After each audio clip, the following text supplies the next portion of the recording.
ಭಾರತ ಪಾಕಿಸ್ತಾನ ನಡುವೆ ಉದ್ವಿಗ್ನ ಪರಿಸ್ಥಿತಿಯ ಹಿನ್ನೆಲೆ ಕಾಶ್ಮೀರದ ಶೋಪಿಯಾನ್ನಲ್ಲಿ ಎಸ್ಐಗೆ ಮೆಗಾ ರೇಡ್. ಏಕಕಾಲದಲ್ಲಿ ಹಲವೆಡೆ ದಾಳಿ ನಡೆಸಿದ ಎಸ್ಐಗೆ ಶೋಧ ಉಗ್ರರಿಗಾಗಿ ನೆರವನ್ನ ನೀಡಿದವರಿಗಾಗಿ ಶೋಧವನ್ನ ಮಾಡಲಾಗ್ತಾ ಇದೆ.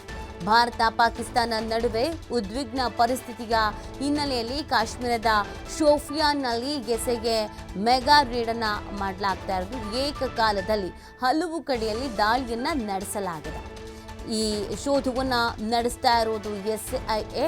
ಉಗ್ರರಿಗೆ ನೆರವು ನೀಡಿದವರಿಗಾಗಿಯೂ ಕೂಡ ಶೋಧವನ್ನು ನಡೆಸಲಾಗ್ತಾ ಇದೆ. ಭಾರತ ಪಾಕಿಸ್ತಾನದ ನಡುವೆ ಈಗ ಯಾವ ರೀತಿಯ ವಾತಾವರಣ ಇದೆ ಅಂತ ಗೊತ್ತಿದೆ. ಇದೇ ಸಂದರ್ಭದಲ್ಲಿ ಭಾರತೀಯ ಸೇನಾ ನೆಲೆಯನ್ನು ಗುರಿಯಾಗಿಸಿಕೊಂಡು ಉಗ್ರರ ಅಟ್ಯಾಕ್ ಕೂಡ ಆಗಿತ್ತು. ಸೊ ಆ ಕಾರಣಕ್ಕಾಗಿ ಇದೀಗ ಉಗ್ರರಿಗೆ ನೆರವು ನೀಡಿದವರು. ಸೊ ಇವರಿಗಾಗಿ ಇದೀಗ ಶೋಧ ಕಾರ್ಯವನ್ನು ನಡೆಸಲಾಗ್ತಾ ಇದೆ.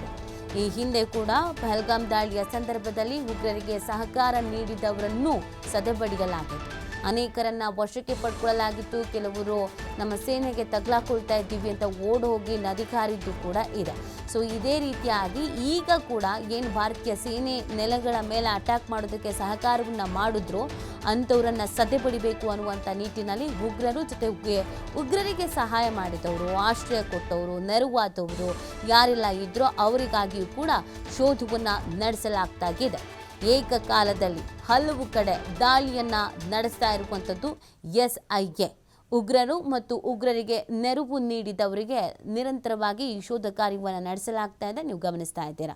ಮತ್ತು ಹೈ ಅಲರ್ಟ್ ಆಗಲಾಗಿದೆ. ಅನುಮಾನಾಸ್ಪದವಾಗಿ ಯಾರಾದರೂ ಓಡಾಡೋದು, ಚಲನವಲನ ಇರುವಂಥದ್ದು, ಸೊ ಇದೆಲ್ಲದರ ಬಗ್ಗೆಯೂ ಕೂಡ ಗಮನ ಹರಿಸಲಾಗಿದೆ. ಕೆಲವೊಂದಷ್ಟು ಅತಿ ಸೂಕ್ಷ್ಮ ಪ್ರದೇಶಗಳಿಗೇನಿದೆ ಆ ಪ್ರದೇಶಗಳ ಮೇಲೂ ಕೂಡ ಹದ್ದಿನ ಕಣ್ಣನ್ನು ಇಡಲಾಗಿದೆ. ಯಾವುದೇ ಕ್ಷಣದಲ್ಲಿ ಯಾವುದೇ ರೀತಿಯಾದಂಥ ಪರಿಸ್ಥಿತಿ ನಿರ್ಮಾಣ ಆಗಬಹುದು ಅನ್ನುವಂಥ ಹಿನ್ನೆಲೆಯಲ್ಲಿ ಕಟ್ಟೆಚ್ಚರವನ್ನು ವಹಿಸಲಾಗಿದೆ.